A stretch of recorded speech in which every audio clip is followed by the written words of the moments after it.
ఈ autism and ADHD అనేది చిన్న పిల్లల్లోనే ఉంటుందా లేకపోతే పెద్దవాళ్ళలో కూడా ఉంటుందంటారా? రైట్, ఆటిజం డయాగ్నోసిస్ లోనే ఉంటుందండి.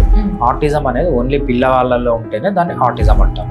బట్ ADHD అలా కాదు. ADHD చిన్న పిల్లల్లో ఉండొచ్చు, అడల్ట్ లో కూడా ఉండొచ్చు అనమాట. రీసెంట్ గా మనకు ఈ DSM అనేది ఇప్పుడు 5th వర్జన్, DSM-5 అంటాం అనమాట. DSM-4, DSM-3 లో కూడా మనకు ADHD ఉంది. అప్పుడు ఎప్పుడు మనకు అడల్ట్ ADHD అనే పదం లేదు. ఇప్పుడు DSM-5 లో కొత్తగా యాడ్ చేశారు అడల్ట్ ADHD. అంటే ఇన్ని రోజులు ADHD అనేది చిన్న పిల్లల్లో మాత్రమే చూసాము, ఈ కాలంలో పెద్దవాళ్ళలో కూడా వస్తుంది. ఎందుకు పెద్దవాళ్ళలో వస్తుంది అని ఒక రీసెర్చ్ చేస్తే ఏంటంటే మల్టీ టాస్కింగ్. ఎస్పెషల్లీ మీరు ఒక టెక్నాలజీ కంపెనీలో పనిచేస్తే మీరు ఇక్కడ ఫోన్ చూసుకుంటూ ఉంటారు, ల్యాప్టాప్లో ఏదో చేస్తూ ఉంటారు, పక్కన ట్యాబ్ పెట్టుకుంటా ఉంటారు, ఇంకోటి ఏదో వింటూ ఉంటారు, మ్యూజిక్ పెట్టుకుంటారు. సో స్క్రీన్ పైన కూడా ఒక పని చేయరు, 10 పనులు చేస్తుంటారు అనమాట. ఈ పనులు ఒకటేసారి చేసేటప్పటికి ఏంటంటే ఆ మైండ్ అనేది కాంప్రహెండ్ చేసుకోక మనకు మైండ్ లో న్యూరల్ నెట్వర్క్స్ ఉంటాయి అనమాట.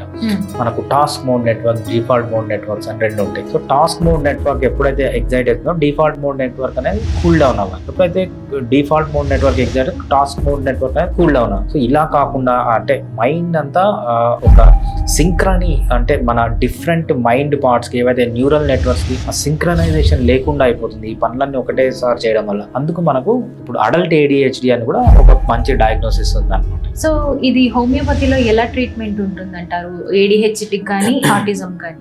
రైట్, ADHDకి ఆటిజంకి హోమియోపతిలో చాలా మంచి ట్రీట్మెంట్ ఉంటుందండి.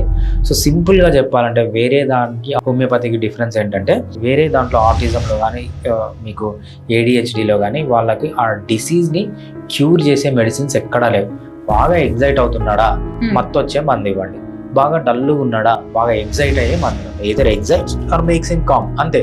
ఇవి కాకుండా ఆటిజంని ట్రీట్ చేయడానికి అలోపతిలో మెడిసిన్సే లేవు. బట్ హోమియోపతిలో ఆటిజం కానీ ADHD కానీ ఎక్సలెంట్ మెడిసిన్స్ ఉన్నాయి. కొన్ని డైట్లో చేంజెస్ చెప్తాను నేను. ఆ డైట్లో చేంజెస్ చేసి మెడిసిన్ వాడితే చాలా మందికి కంప్లీట్గా రికవర్ అవ్వడమే కాకుండా మళ్ళీ రాకుండా ప్రివెంట్ అవుతుంది. సో అలోపతిలో మనం ఏ మెడిసిన్ ఇచ్చినా కూడా చాలా సైడ్ ఎఫెక్ట్స్ ఉంటాయి. బట్ హోమియోపతిలో మనం 0 సైడ్ ఎఫెక్ట్స్తో ఆటిజంని కానీ ADHD కానీ ట్రీట్మెంట్ తీసుకోవచ్చు. మీరు ఆయుర్వేద, యునాని, సిద్ధ, అలోపతి వీటన్నిటికంటే బెటర్గా హోమియోపతిలో ట్రీట్మెంట్ ఉంటుంది. రిజల్ట్స్ కూడా మనకు with in 1 maximum 2 to 3 months లో మంచి రిజల్ట్స్ అనేవి మనం చూస్తాం.